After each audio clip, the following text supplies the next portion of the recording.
nós sorteamos os temas.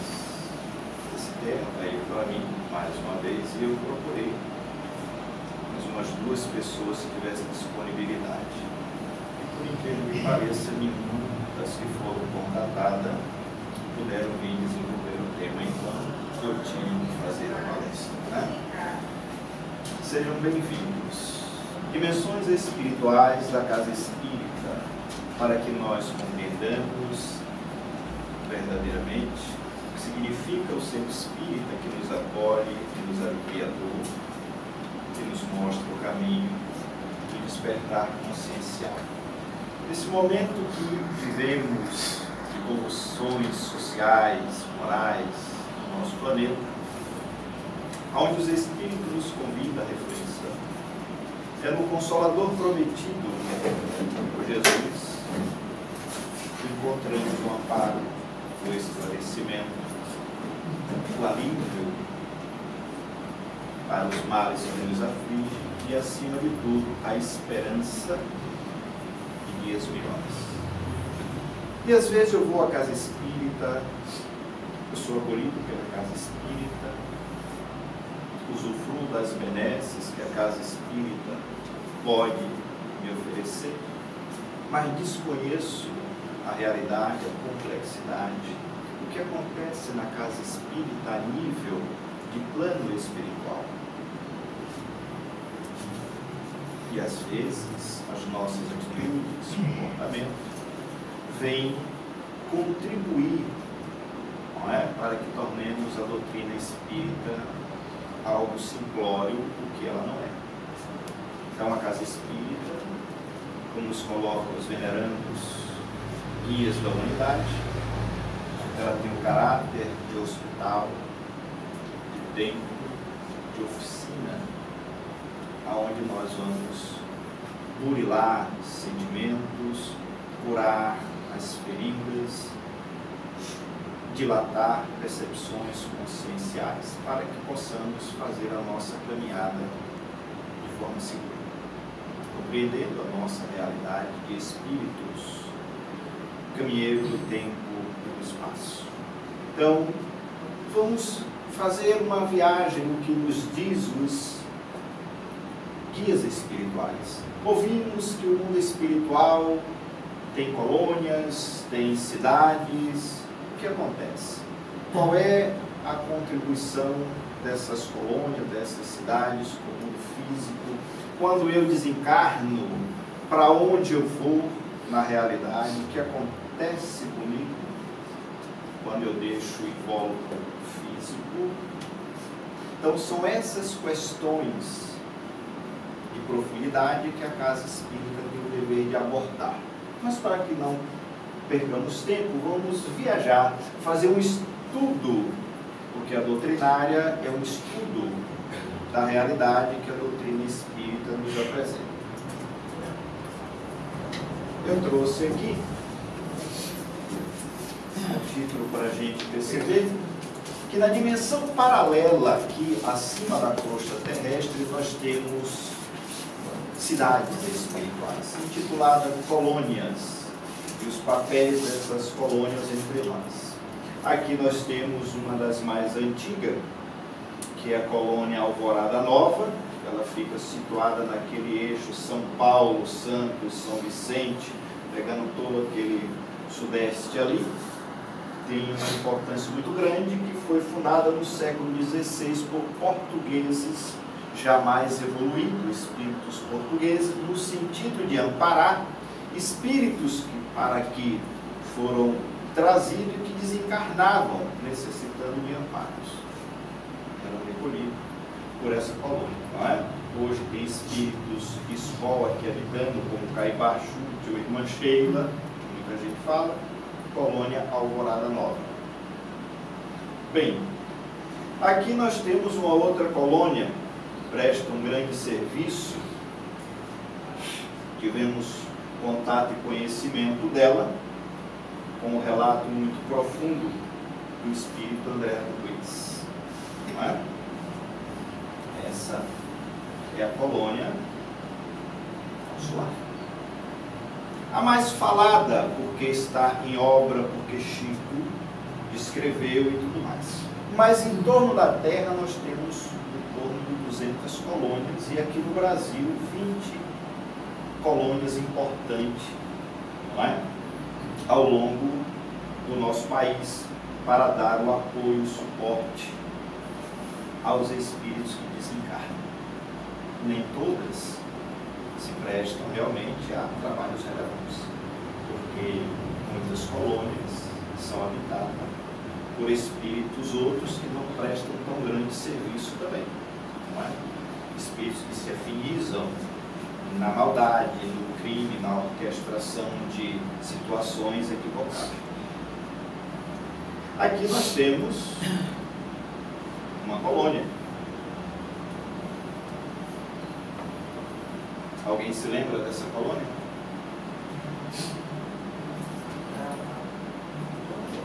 Porque o Umbral é uma colônia fundada pelas mentes tortuosas, enfermas, equivocadas, aqui na crosta da Terra, um filtro para receber as mentes em estados de tormento, as mentes viciosas, presas a todos os desatinhos possíveis.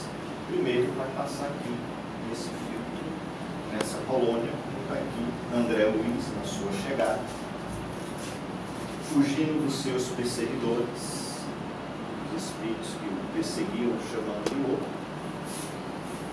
Aqui o momento do seu despertar, do seu grito de misericórdia, cansado de sofrer durante 8 anos, sendo chamado de suicida, perseguido e tudo mais. Aqui o momento que a colônia vizinha, porque nosso lar, ela está ali naquela região, não é? De São Paulo para cá, Rio de Janeiro, parte de São Paulo, aqui sul da Bahia, com o Espírito Santo. Então, é nesse momento que intercedem por ele, e a equipe de nosso lar chega para resgatá-lo.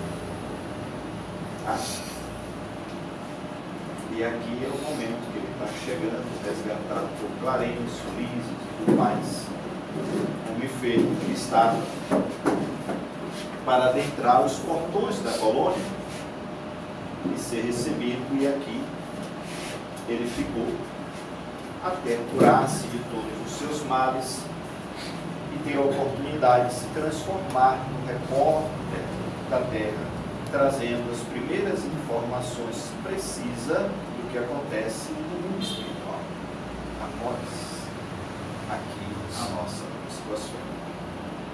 Então, é uma palestra que eu vou tentar cumprir o tempo. Espíritos como Filomeno de Miranda e tantos outros, preocupados com a nossa realidade, não têm deixado de nos trazer informações precisas que nós precisamos absorver e apreender. Dimensões espirituais do centro espírita. Quando vocês adentram o centro espírita, é basicamente isso aqui que acontece, visto pelo plano espiritual.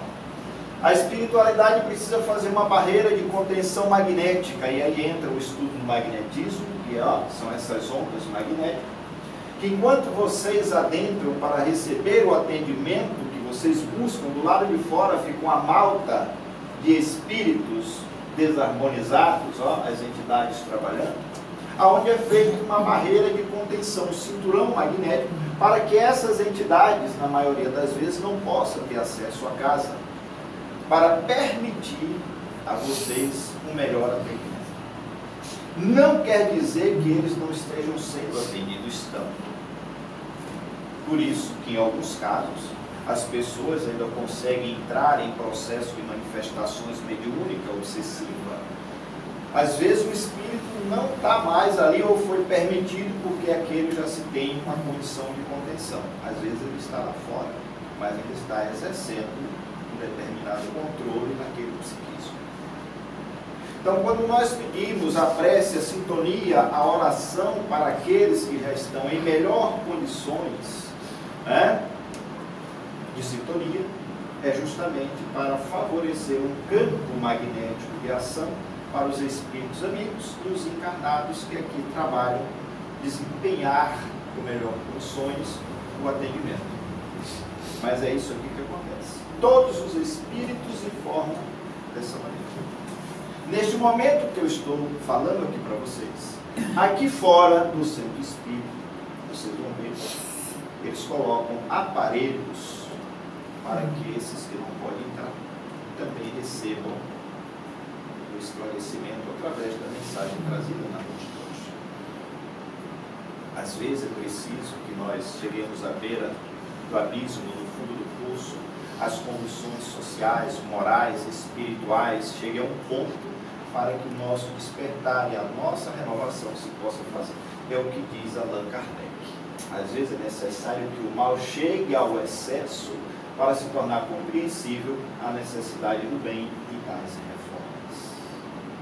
Então, o convite que a doutrina espírita primeiramente faz é que após você receber o socorro, o atendimento, o lenimento daquilo que nos conduziu ao centro espírita, busquemos as nossas reformas, na nossa forma de ver, de entender a vida, na nossa forma de vivenciar o nosso cotidiano, na eliminação de comportamento, vícios, atitudes que só têm trazido dores e sabores até o momento que eu bati na cabeça. Esse é o despertar da consciência. Não existe mágica na lei de Deus.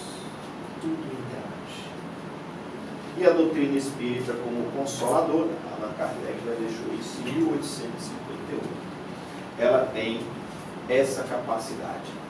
Mas vamos lá. Costumamos frequentar o centro espírita durante anos sem atentarmos para aspectos mais profundos da sua importância, pois o vemos apenas como um local onde vamos buscar ajuda, consolo, amparo, esclarecimento, e onde se tem um bom ambiente espiritual, apropriado para as reuniões espíritas.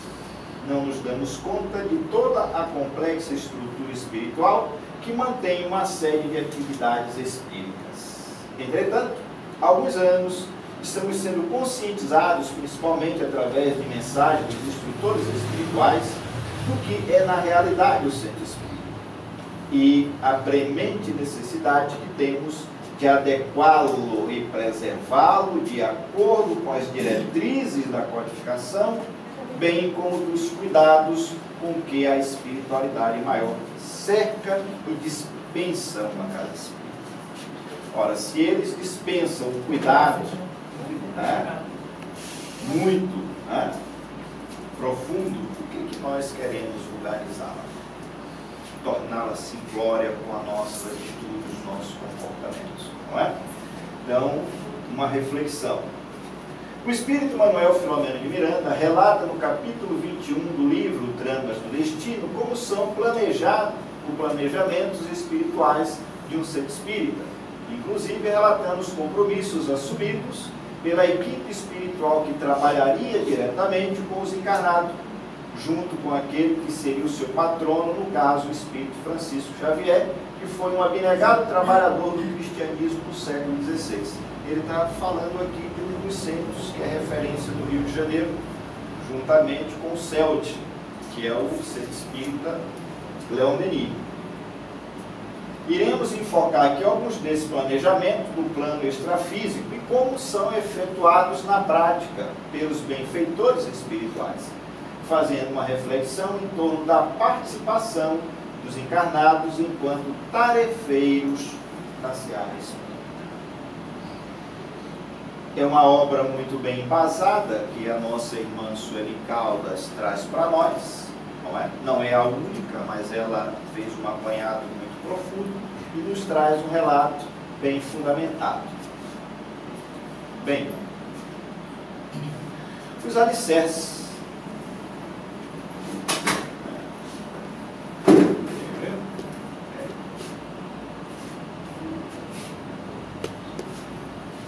O centro espírita é muito mais do que a casa física, que ele serve de sede, transcende as paredes, os muros, o circunda e o teto do corpo. Em verdade, o centro espírita é um complexo espiritual em que se elaboram os dois planos da vida, a física e a extrafísica, com as duas humanidades. Viu, Alberto? Respondendo a sua pergunta lá embaixo. Há muitos sabemos que as planificações espirituais antecedem a dos encarnados, por isso se diz comumente, quando se pensa e se projeta uma obra espírita, que esta já estava edificada na espiritualidade. Sim, isso é verdade. Para essa casa surgir aqui na Terra, primeiro ela surge no mundo espiritual. E a gente pensa que ele é a cor da nossa vontade, não é? E ali eles vão ser escolhidos, né? A casa espírita, ela não é a casa onde ela se abriga, mas sim o labor que ali se desenvolve, o ambiente que se cultiva e preserva, a organização intemporal que orienta e assessora os objetivos e finalidade, que o norteia, o ideal e o sentimento que conduzem. Por isso, prescinde a obra espírita do luxo e do supérfluo para atender a simplicidade e o conforto que a torne acolhedora. O luxo é a perdição de qualquer doutrina. Ela fere a humildade que Jesus preconiza. Você tem que ter uma ceia, uma boa mobilidade, um confortozinho não muito excessivo, para que os trabalhos se desenrolem com serenidade, com equilíbrio, mas nada de ostentação. Quando a ostentação começa a imperar, os valores espirituais começam a ruir. E a gente não sabe disso. As suas bases, os seus alicerces espirituais, assim argamassados, farão com que a obra se erga firme na terra e permaneça de pé, vencendo as tormentas, as vicissitudes humanas. É a casa edificada sobre a rocha de que nos fala Jesus, capaz de resistir através dos tempos, mas que só se materializará se a equipe encarnada colocar dia a dia os tijolos do amor e o cimento da perseverança. Aí ela funciona. Aí ela vence as intempéries. Aí os abalos chegam para ver a consistência daquele grupo, a consistência daquela obra. Sem isso, nós não somos avaliados pela espiritualidade. Reafirmamos para isso, não há necessidade que a obra seja luxuosa ou grandiosa, ela poderá ser uma casinha simples, despojada de acordo com a realidade local, e ter uma atmosfera espiritual resplandecente, resultante do trabalho que ali se realiza, pois no dizer de Leon Denis, mais miserável do mundo há fresta para Deus e para o infinito. Ou seja, o que vai fazer esta casa aqui funcionar para a espiritualidade é o conhecimento, a amorosidade, o sentimento de solidariedade e fraternidade, porque esse conhecimento é aplicado. Porque os Espíritos afirmam para nós que não é importante o que eu sei, o quanto que eu sei. Você pode ser uma sumidade de conhecimento, entulhado de conhecimento. Para a espiritualidade não vale nada. O que vale é o que você está fazendo com o que você sabe. Que aplicabilidade você está dando ao que você sabe. Isto é o que vale para a espiritualidade. Então, se eu sou médium, se eu sou passista, se eu sou dirigente, não importa o que eu esteja fazendo na casa espírita, que eu saiba fazer com conhecimento, com despreendimento, com sentimento de solidariedade. E faça bem. Eu não faço por obrigação, eu faço porque sei que esse é o caminho melhor para que eu cresça e ajude o outro a crescer também. Esse é que é o trabalho. Os planos iniciais para a fundação em um centro espírita ocorrem na espiritualidade, com antecedência de muitos anos, quando a equipe espiritual assume a responsabilidade de orientar e assessorar as futuras atividades que ali serão desenvolvidas.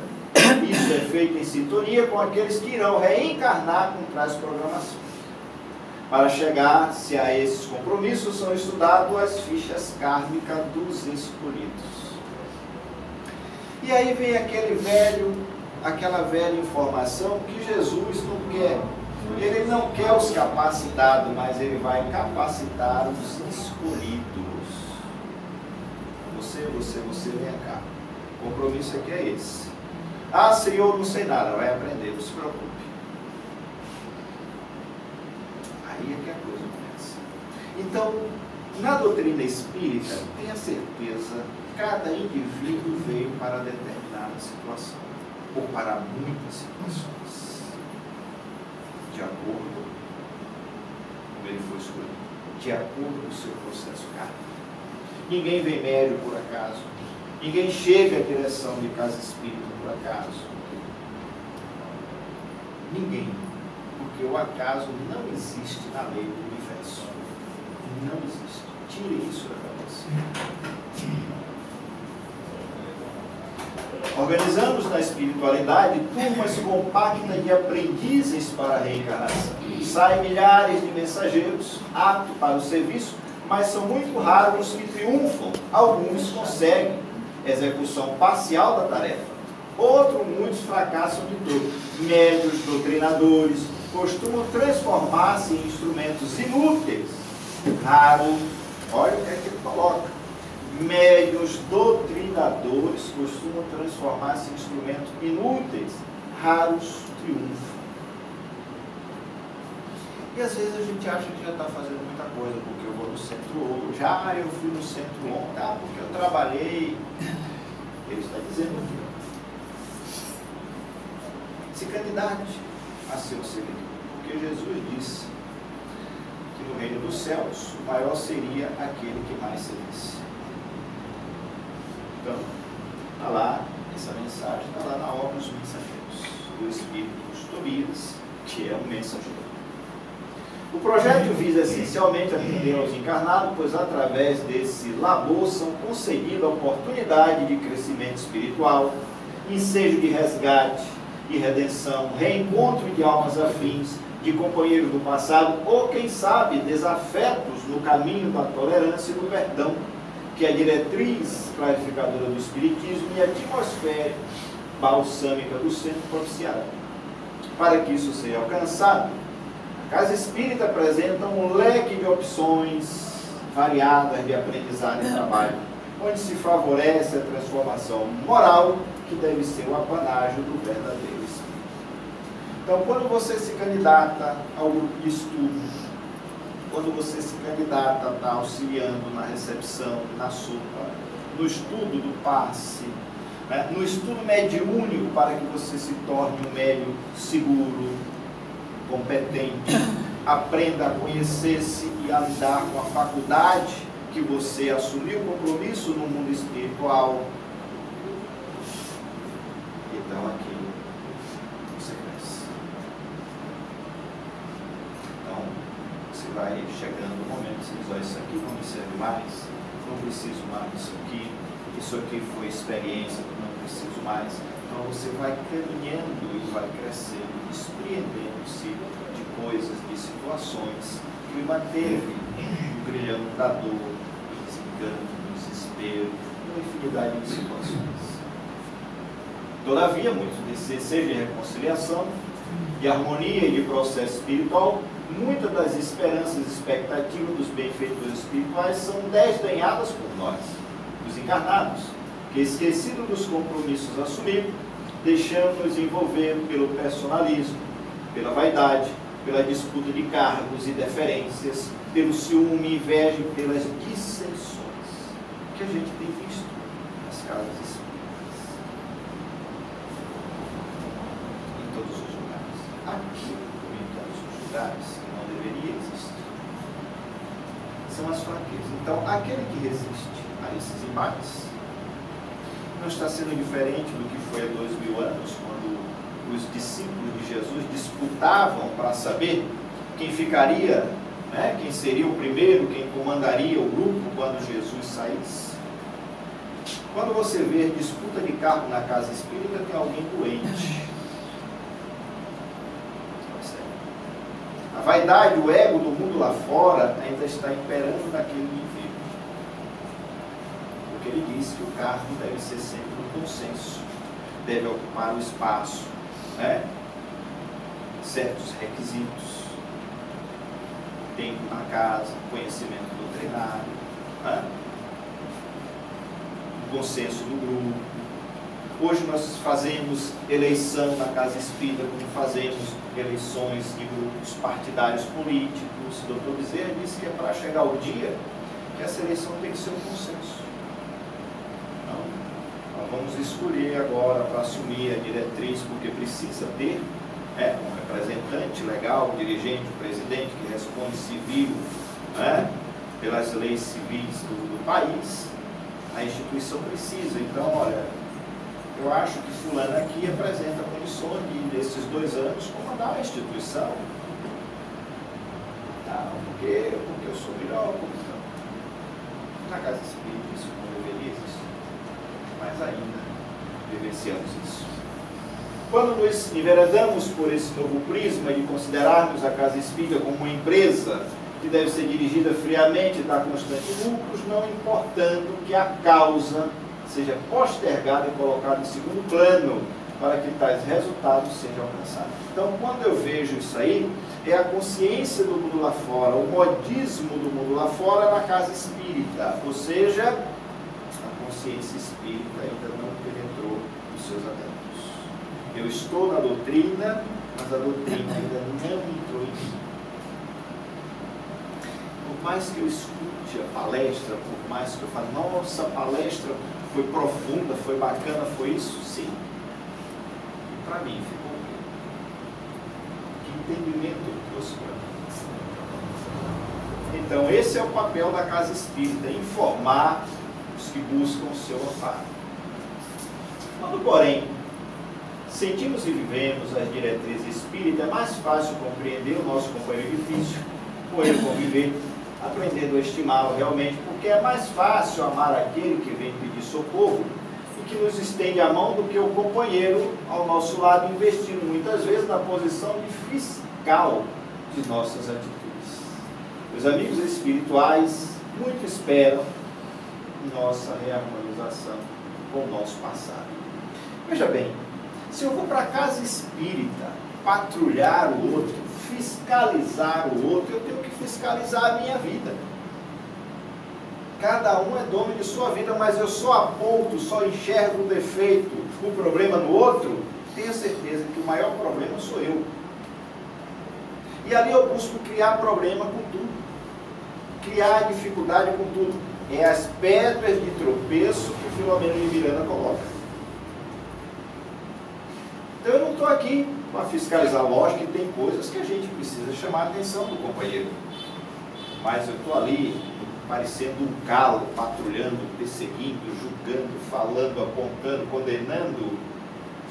Eu estou doente. Não é essa a postura. Por isso é essencial que nos esforcemos para viver as diretrizes espíritas, a fim de que honremos o Espiritismo não somente com os lábios, mas essencialmente com o coração, já que ele é o Consolador prometido por Jesus. Toda a casa espírita, quando nós falamos, gente, isso é para que nós possamos compreender. O universo é um campo magnético. Nós somos um corpo se movimentando através de recursos eletromagnéticos. O nosso perispírito são partículas eletromagnéticas. Emitimos energia, ondas. Então a casa espírita, ela tem as suas defesas magnéticas. E eu preciso saber sintonizar com elas. Manuel Filomena de Miranda coloca, por isso quando você vê ali as barreiras magnéticas que a espiritualidade faz, na casa espírita, na palestra doutrinária, na sala de passe, na sala mediúnica, né? Vejamos, Filomena de Miranda explica quais as providências adotadas com relação à fundação do centro espírita. Antes mesmo que se definisse os planos de edificação material da casa, foram tomadas medidas que dizia respeito aos contingentes magnéticos no local e outras providências especiais. Ergueu-se posteriormente o núcleo em cuja construção se observava os cuidados de zelar pela aeração, conforto, né, sem excesso, preservando-se a simplicidade e a total ausência de objetos, enfeites, que são os mínimos indispensáveis, móveis e utensílios para o seu funcionamento. E aí você chega na casa espírita, chega lá, está o quadro do Dr. Bezerra de Menezes, a luzinha embaixo, as flores práticas ali, Santo Bezerra de Menezes, Santo Emmanuel, não existe isso. Pelo amor de Deus. doutrina espírita é doutrina espírita. Você tem uma galeria, um quadro, outro, né? Onde tem ali um retrato de Jesus, lógico, doutrina espírita cristã, uma foto assim, Emmanuel, doutor Bezerra, mas aí você bota lá aquela quantidade, bota a luzinha, bota arranjo. Aqui é o centro espírita. É a herança que nós trazemos das nossos nacionais. Aonde queremos flutuar, fazer ritos dentro da casa espírita. E ela desconstrói tudo isso. Os recursos no respectivo departamento reservado à Câmara de Passe, recinto mediúnico, a sala de exposição doutrinária, foram providenciadas aparelhagens complexas e com finalidades específicas para cada missa apropriada no plano espiritual. Esses recursos magnéticos, que constituem as defesas espirituais de um centro espírita fiel aos princípios da codificação kardeciana, conforme as circunstâncias o exigem, podem ser intensificados, tal como é relatado no notável livro da querida médium Ivone Pereira, Em Memória de um Suicida, quando ela vai relatar o que acontece nas sessões mediúnicas especiais para atendimento de espíritos suicidas, espíritos que desencarnam de formas traumáticas e tudo mais. São esses recursos magnéticos que permitem tratamento, deslocamento, inclusão, retirada de aparelhos parasitas, cirurgias espirituais, recomposição perispiritual do indivíduo. E tudo isso é feito aí, na Câmara de Paz, quando nós estamos lá manipulando os fluidos magnéticos para tratar muitos dos processos que se chegam à casa espírita. Nas reuniões mediúnicas, para tratar espíritos deformados em processo de monoideísmo e de ideoplastias, são os recursos. Aqui, na sala doutrinária, toda a casa espírita tem o seu espaço destinado à realização de reuniões públicas de portas abertas, onde os expositores abordam os estudos e palestras doutrinárias, especialmente das obras da codificação. Este recinto recebe da espiritualidade um cuidado compatível com a importância das tarefas ali desenvolvidas.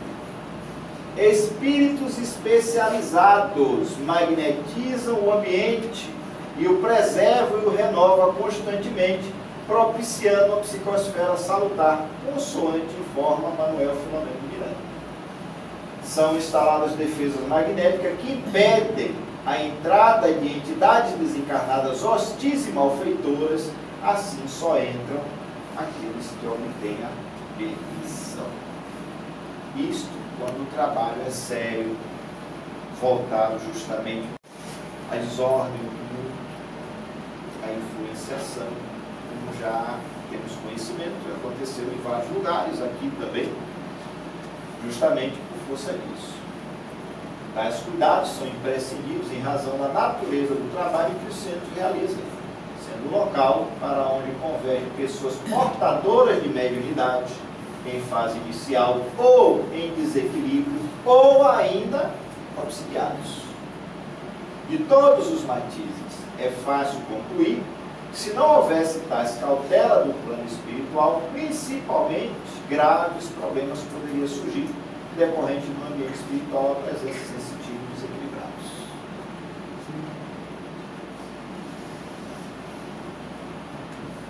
A gente acha que tudo é fácil.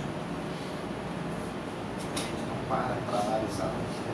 Porque às vezes a gente está se pedindo sintonia, harmonia da prece, que é um trabalho magnético de verdadeira importância. Auxilia a espiritualidade a controlar o ambiente. Por mais que você esteja, mas aí eu chego com você, não, eu tenho que ser atendido logo. Me bote porque eu estou assim, porque eu estou assado, a falta de humildade, primeiro. Ali eu já abro espaço para a minha própria desarmonia. Por que eu não chego humildemente e o Senhor, obrigado, eu consegui chegar? Olha, irmão, estou precisando de ajuda. A sua ajuda vai chegar. Porque a partir do momento que a gente bota o pé na casa espírita, nós já estamos recebendo ajuda. Não é só na hora do passe, né? A espiritualidade já está aqui. Mas a nossa falta de consciência é tanta que a gente age dessa maneira. Imaginemos por um instante a ambiência desta sala relativamente aos encarnados presentes. A grande maioria dos que comparece ao centro o faz impelida pelos problemas e sofrimento que os aguilhou. Quando chegam, estão aflitos, cansados, desesperados, não raro com ideia de suicídio ou outro tipo de pensamentos extremamente negativos. Recorre ao espiritismo na condição de náufragos, de tormentas morais, que se agarrasse a uma tábua salvadora. Mas mesmo nessa condição, quando saímos, parece que esquecemos tudo. Quando botamos o telefone. E aí ele vai dizer, vibrando em inarmonia. A quase totalidade dessas criaturas estão imantadas a desafetos do passado ou entidades outras igualmente desequilíbrio, que por sua vez as envolvem em fluidos perniciosos, várias são portadores de monoideia. Para os que não entendem que na harmonia, não é? O que é que eu entendo como inarmonia?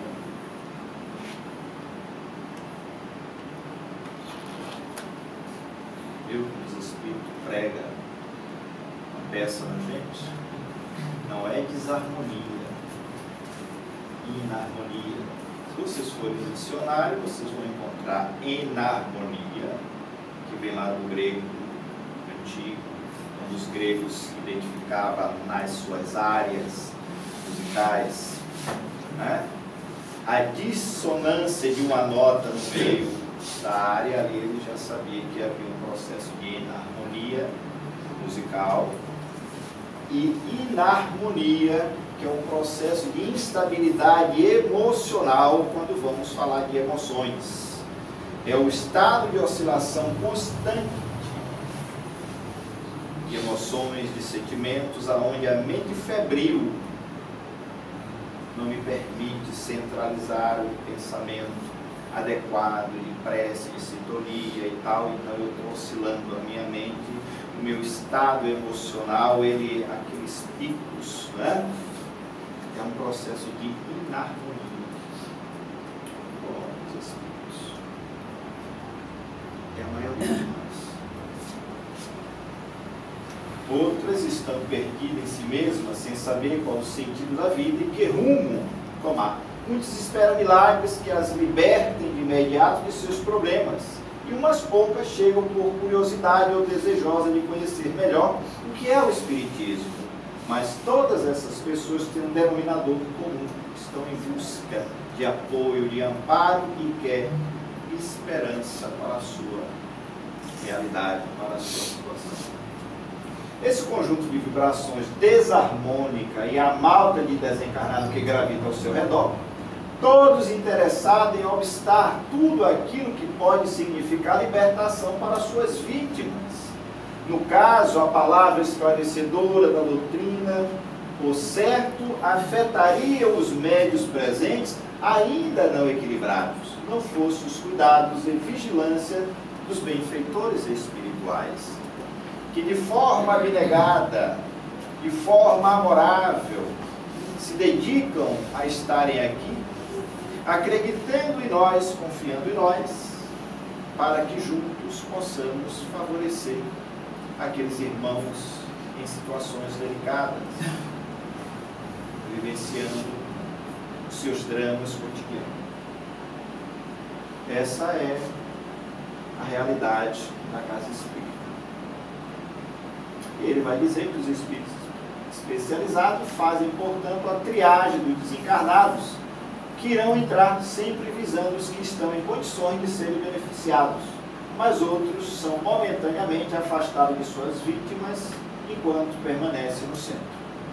Em decorrência, grande é o número de entidades que ficam postadas do lado de fora da casa, como que aguardando permissão para entrar ou interessado em achar alguma brecha nas defesas magnéticas com o intuito de causar perturbações. No transcurso da exposição doutrinária, grande amparo é prestado ao público. Equipes especializadas atendem aos que se apresentarem condições espirituais mentais favoráveis e receptivas, medicando-os, até mesmo realizando cirurgias espirituais. Então vocês percebam a complexidade de uma casa espírita, que a gente não para analisar. E queremos, às vezes, colocar a espiritualidade ao nosso talão, à nossa disposição. Não, gente. O chamado é justamente esse: libertar a dor, ampliar a consciência, apontar diretrizes para que possamos caminhar de forma melhor. Vejam o quanto ele investe na ação doutrinária.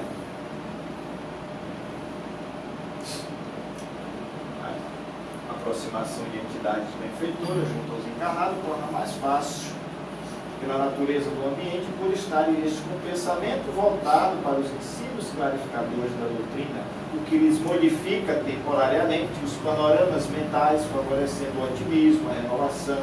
Concomitantemente, arquitetos do mundo espiritual muitas vezes utilizam de recurso de painéis fluídicos que dão vida aos comentários do expositor.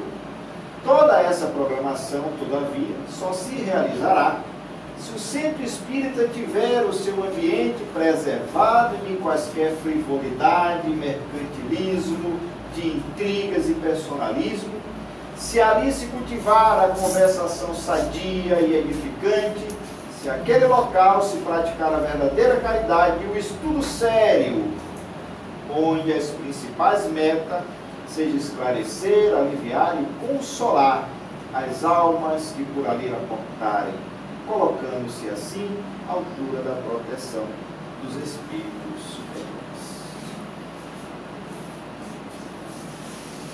Não importa o tamanho da casa, a doutrina espírita nunca se preocupou com tamanho e quantidade, mas ele se preocupa com qualidade daquilo que você se propõe a fazer. E aqui nós vamos ver uma sala de exposição doutrinária, onde eles colocam todas essas luzes, esses fios aqui, são a aparelhagem deles, do mundo espiritual. Aqui os mentores estão aqui, acompanhando que estão aqui, está olhando a situação desse cidadão, onde está o pensamento dele, nos negócios dele. O corpo está aqui, mas a mente dele não. Está lá no negócio, no trabalho, no escritório, e eles estão preocupados, porque ele pode ser um ponto de desarmonia. A proteção, quando a casa tem do expositor, para que sombras não se acerque dele, induzindo a pieguismo, a colocações chulas,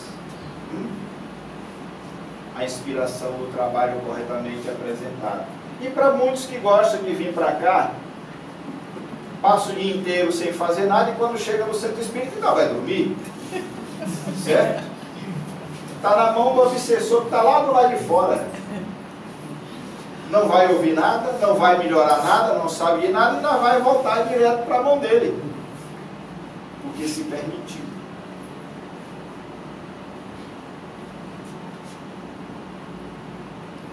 O ambiente de uma reunião mediúnica. Os cuidados dos espíritos que se dedicam à preservação do ambiente espiritual, da sala onde são realizados os trabalhos mediúnicos, são constantes e intensos, pois nada pode ser negligenciado sob pena de comprometer-se o êxito da reunião. O local destinado à sessão mediúnica tem, por assim dizer, uma fiscalização permanente, pois principalmente no caso do recinto consagrado às sessões de desobsessão, muitos espíritos necessitados e sofredores ficam ali alojados em regime de tratamento para o seu refazimento e seu reequilíbrio. No dia da reunião, o recinto passa por vigorosa ou uma rigorosa asepsia, a fim de livrá-lo, de preservá-lo das lavas psíquicas que são criadas por mentes viciosas, de encarnado ou desencarnado. Ideoplastias perniciosas, formas, pensamentos, clichês mentais e vibrações deprimentes, constituindo tudo isso os invasores microbicidas das regiões inferiores, conforme esclarece João Cleófas em Intercâmbio Mediúnico. Importante ressaltar que tais invasores microbicidas contaminam o homem vigilante, que apresente, por sua vez, pensamentos doentios, descontrolados, que são verdadeiras brechas ao assédio inferior, resultante daí a parasitose mental e o vampirismo. Então, quando eu venho a uma casa espírita, meu pensamento tem que estar voltado naquilo que eu vim fazer. Esqueça o mundo lá fora, esqueça o que houve lá. Entrei aqui, eu hoje sou médium, eu hoje sou passista, eu hoje sou atendente, vou estar voltado para as orientações, para o trabalho que eu me proponho fazer, independente do que tiver que acontecer. E quando eu tiro a mente, tudo isso aqui acontece. João Cleófas elucida que a sala mediúnica é um ambiente cirúrgico para realizações de longo curso no cerne do perispírito dos encarnados, como dos desencarnados. Como também local onde se anulam as fixações mentais que produzem danos profundos nas tecelagens sensíveis do espírito. Além disso, há necessidade de se isolar e defender o recinto das investidas de espíritos inferiores, o que leva os benfeitores espirituais a cercá-lo por meio de faixas fluídicas, visando impedir a entrada de tais entidades. Eu me lembro de um caso, não muito distante, não vou citar nome, mas que aconteceu. De repente, na reunião, se apresentou um espírito feroz, adversário mesmo. Vocês são bam, bam, bam, mas eu entrei, eu disse assim, vem cá, aqui como você entrou? Ah, vamos lá. E aí comecei a cantar. E ele entrou juntinho, colado, perto. Sabe quando a gente não queria pagar a passagem do ônibus lá atrás, a gente estava colado um atrás do outro na catraca e passava ali? Um médium e vigilante da casa, quando chegou com ele, porque ele já vinha naquele estado, naquele dia ele estava nos dias, ele colou no perispírito, entrou e pronto, foi uma reunião mediúnica. Culpado a casa, culpado médico, se permitiu. Então você responde por essas situações. Então não venha para cá. Se você está raivoso naquele dia, não tomou vacina ainda, não acalmou a raiva, fique em casa, peça ajuda. Mas não venha para cá com sentimentos outros, porque você pode ser o transportador de entidades outras que vai desarmonizar um trabalho edificante que a espiritualidade programou e que a nossa imprevidência e responsabilidade pode desarmonizar. Ainda a sala mediúnica, conquanto seja limitado o seu espaço físico, no outro plano espiritual apresenta-se adimensional, já que se amplia de acordo com a necessidade, permitindo abrigar um número muito grande de desencarnados que são trazidos para tratamento, esclarecimento, aprendizagem, tudo isso aí. Esses quadros fluídicos não são criados ao sabor do acaso, mas obedecem a uma programação e a pesquisa sobre o passado dos que precisem desse recurso.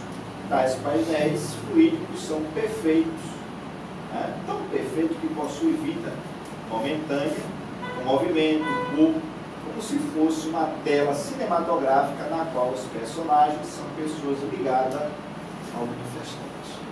Tudo isso para a gente tratar muitos casos, vocês, que todos nós apresentamos a casa espírita. Então, tudo isso nos dá uma pálida ideia do grandioso trabalho do mundo espiritual. É o laboratório do mundo invisível citado por Kardec. E dizer que com a nossa invigilância podemos prejudicar no relance toda essa estrutura. Isso acontece quando comparecemos despreparados para a reunião, trazendo vibrações negativas e desequilibrantes, quando trazemos o pensamento viciado, Então, terminamos o versículo cuidadosamente preparado. Nessa hora, os tarefeiros da espiritualidade usam um recurso de emergência que vai isolar aquele indivíduo, o que acaba penalizando, diminuindo a qualidade e os recursos do trabalho. Como vemos, entregar uma equipe mediúnica é um encargo de grande responsabilidade. Importa considerar que somente as reuniões mediúnicas sérias merecerão dos benfeitores espirituais todo esse cuidado e preparo. Se os encarnados corresponderem, o grupo mediúnico crescerá em produtividade sob a chancela de espíritos bondosos. Em caso oposto, a reunião nada produzirá de positivo, tornando-se presa fácil para espíritos diferentes. Então vocês percebam a complexidade que é você formar um grupo mediúnico, adequar um grupo mediúnico através de estudo, treinamento, trabalho, a briga que você compra para poder adequar pessoas que, mesmo a maioria sendo precisados, necessitados de tudo isso, colocam resistência. Às vezes querem impor seus caprichos, suas vontades, o que foge à programação do mundo espiritual. E aí a casa fica com um trabalho simplório, meia boca, passezinhos para a poeira, reuniãozinha só para médio sacudir espírito. Você caminha para ali anos e anos e não consegue resolver coisa nenhuma. Mas é espiritismo. Ah, porque a gente dá sopa, porque a gente dá roupa. Isso não é espiritismo. Isso faz parte de uma ação caritativa. Doutrina espírita é você conhecer os seus postulados e lutar para vivenciá-los da melhor forma possível, para que assim você possa resolver a sua problemática como espírito e auxiliar os que batem na porta.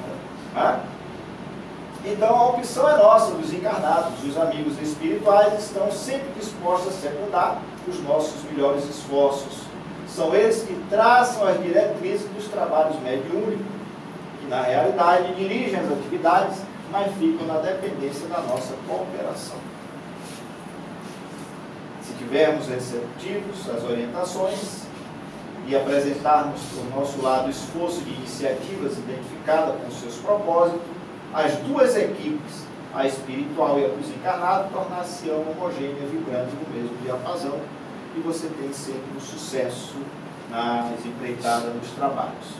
Aqui se desenrola uma reunião mediúnica, assim a gente pega espírito sonolento, fazemos transfusão de fluido para que ela durma menos, tudo isso assim. São os painéis, e aqui é como eles mostram do lado de lá, as enfermarias que são ampliadas para receber entidades enfermas, doentes, que são desligadas e colocadas ali para atendimentos. A espiritualidade é de uma misericórdia muito grande. E aí, entre as colônias, do qual a casa tem a ligação, aqui nós temos a colônia Redenção, que é uma das mais importantes, viu gente?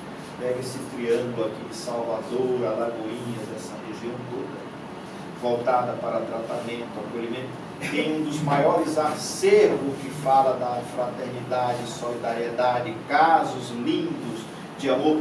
Tem parte da vida de Jesus retratada aqui nessa colônia de forma integral. Aqui. E a gente desconhece. Maravilha dos ensinamentos. Então, isso aqui é os bastidores espirituais de uma reunião mediúnica. A sala de paz apresenta características próprias em virtude do trabalho ali realizado.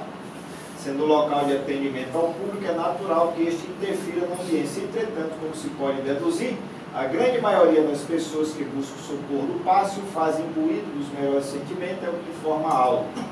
Referindo-se à sala de passe, ele esclarece ali estarem reunidas, sublimadas emanações mentais da maioria de quantos vale do socorro magnético.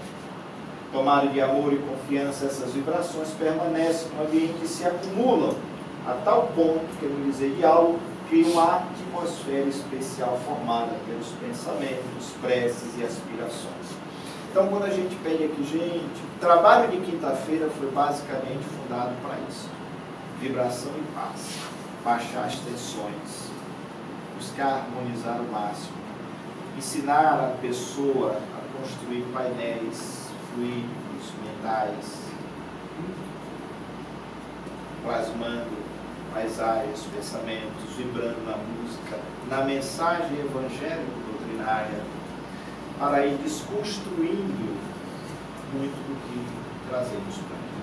E quando chegamos no passe, temos uma melhor receptividade. Então, tem gente que já vai para o passe querendo ver os espíritos que estão na sala, pensando que o pai e a mãe que desencarnou vai baixar naquele momento, ou fica curioso com o companheiro que está fungando ali do lado do espírito que porventura chegou, ao invés de se concentrar na prece.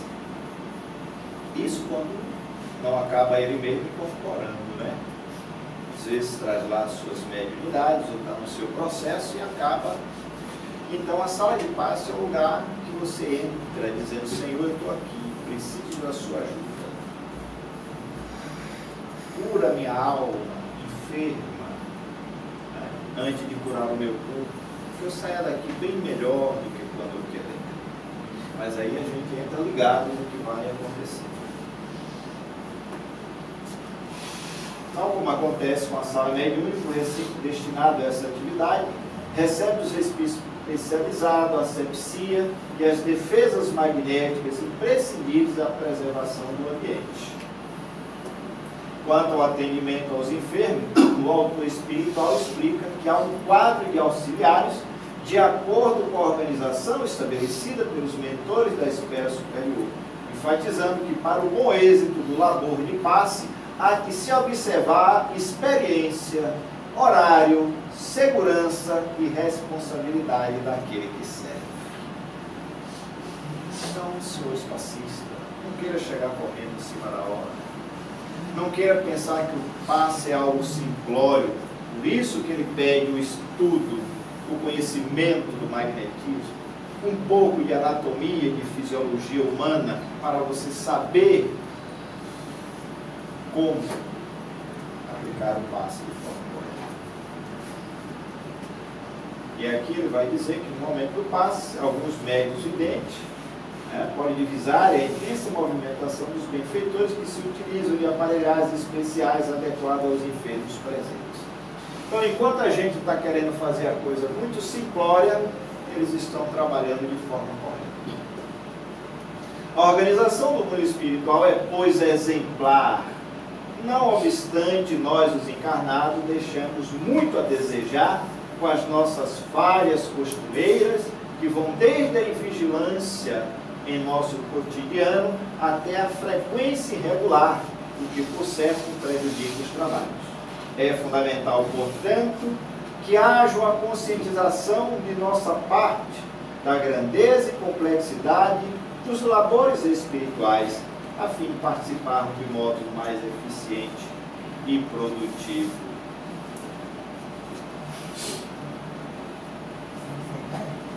De olho. Que nos lembremos sempre que para exercermos tais atividades, a nossa preparação é toda principalmente interior. É no nosso mundo íntimo que devemos laborar. Assim, não é a cor do vestuário nosso ou do paciente, a nossa gesticulação ou a sala ser azul ou branca, que irão influenciar na qualidade da transmissão energética do instante do passe. Mas sim, a nossa mente impulsionando e direcionando essas energias fluídicas, o nosso desejo de servir, a nossa capacidade de conhecimento e precisão, conhecendo um pouco da anatomia, fisiologia humana, dos centros de força para melhor potencializá-los. Percebe? Então, aqui eles estão aqui atuando conosco. Aqui vocês têm André Luiz sendo tratado do seu câncer de estômago que o levou à morte por Lisa, no mundo espiritual. aqui os benfeitores, o passista plano, olha o miasma deletério que ele está tirando através do passe desse cidadão.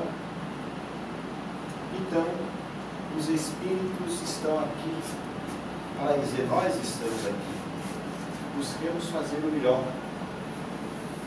Concluindo, registramos para a nossa reflexão a palavra de Emmanuel, que enaltece a magna fidelidade da doutrina dos Espíritos. Ao Espiritismo cristão, cabe atualmente no mundo grandiosa e sublime tarefa. Não basta definir-lhes as características veneráveis de consolador da humanidade. É preciso também revelar-lhe a afeição de movimento libertador de consciências e corações. É fundamental estarmos conscientes da imensa responsabilidade que assumimos quando da fundação de uma instituição espírita. Não podemos esquecer que responderemos por tudo o que fizermos perante Jesus e a espiritualidade maior. Jesus vem e nos convida novamente. Quais os frutos que podemos oferecer? Nossos celeiros ainda estão vazios? Para encerrar, nada melhor do que o notável texto de Bezerra de Menezes, que reúne todas as diretrizes e, em simultâneo, também as advertências imprescindíveis, a fim de que se preserve e mantenha a ambiência espiritual do centro espírita, fazendo jus aos cuidados e empenho dos benfeitores espirituais, que o edificaram no plano extrafísico, para que ali sejam efetuadas as curas das almas, esclarecendo e confortando os corações e, sobretudo, libertando consciências. Um centro espírita onde as vibrações, aí é Dr. Bezerra e seus frequentadores encarnados ou desencarnados irradiem de mentes respeitosas, de corações fervorosos, de aspirações elevadas, onde a palavra emitida jamais se desloque para a futilidade e depreciações, onde em vez do gargalhar divertido se pratique a prece, em vez do estrépito de aclamações e louvores indébitos se emitam forças telepáticas à procura de inspirações felizes. E ainda onde, em vez de cerimônias ou passatempos mundanos, cogite o adepto da comunhão mental com seus mortos amados ou seus guias espirituais. O centro espírita, assim, fiel e observador dos dispositivos recomendados de início pelos organizadores da filosofia espírita, será detentor da confiança da espiritualidade esclarecida, a qual o elevará à dependência de organizações modelares do espaço, realizando-se então os seus recintos sublimes de empreendimento que honrarão os seus dirigentes nos dois planos da vida. As vibrações disseminadas pelo ambiente do centro espírita, pelos cuidados dos seus tutelares invisíveis, os fluidos úteis necessários aos variados, com delicados trabalhos que ali se devem processar, desde a cura de enfermo até a conversão de entidade desencarnada sofredora, e até mesmo a oratória inspirada pelos instrutores espirituais, são elementos essenciais. Essas vibrações, esses fluidos especializados, muito sutis e sensíveis, hão de conservar-se imaculado, portanto-se intactas as virtudes que eles são naturais e indispensáveis ao desenrolar dos trabalhos, porque assim não sendo, se mesclarão de impurezas prejudiciais aos mesmos trabalhos, por anularem as suas profundas possibilidades. Daí, porque a espiritualidade esclarecida recomenda aos adeptos da grande doutrina o máximo de respeito nas assembleias espíritas, onde jamais deverão penetrar a frivolidade, a inconsequência, a maledicência e o intriga, o mercantilismo, o oportunismo, o ruído e as atitudes menos graves, visto que essas são manifestações inferiores do caráter da inconsequência humana, cujo magnetismo para tais assembleias e, portanto, para a agremiação de tais coisas permite atrair a bandos de entidades hostis, malfeitoras do invisível, que virão a influir nos trabalhos posteriores, a tal ponto que poderão adulterá-los ou impossibilitá-los.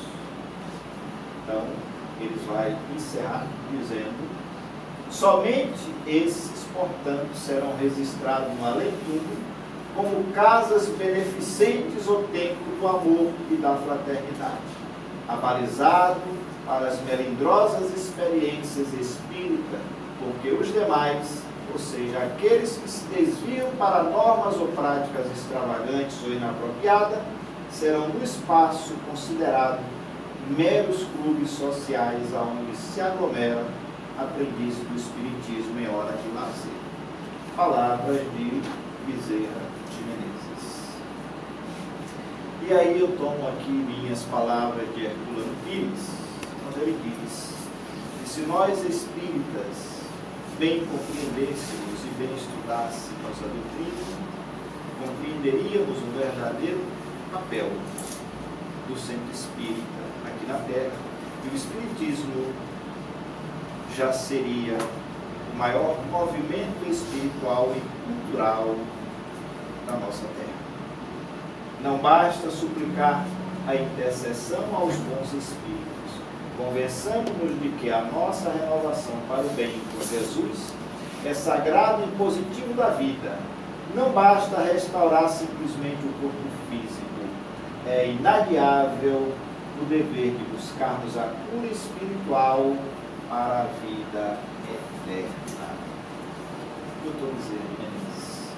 Então, amados irmãos, está aí a mensagem. Eu busquei todas as fontes, para não dizer que foi uma fonte só, para que nós percebamos o que os espíritos superiores, encarregados, os espíritos espíritas, do movimento espírita, encarregados pela codificação, pela regeneração da nossa humanidade, preocupados com o que acontece conosco aqui na Terra, preocupados com o que acontece hoje na nossa sociedade, nos convidando à reflexão, ao verdadeiro entendimento do que é ser um espírita cristão e o que é um centro espírita, como hospital, templo, oficina de amparo, alívio, esclarecimento, para que tenhamos realmente uma vida melhor quando encarnar e melhor ainda quando adentrarmos no mundo espiritual. E para que lá na frente possamos nós, como espíritos despertos e regenerados, voltarmos a habitar o planeta Terra no seu momento de regeneração. É isto. Este é o papel da doutrina espírita entre nós. Agradeço a vocês por me prestarem os ouvidos por esse breve instante. Tenham todos uma boa noite e uma paz duradoura.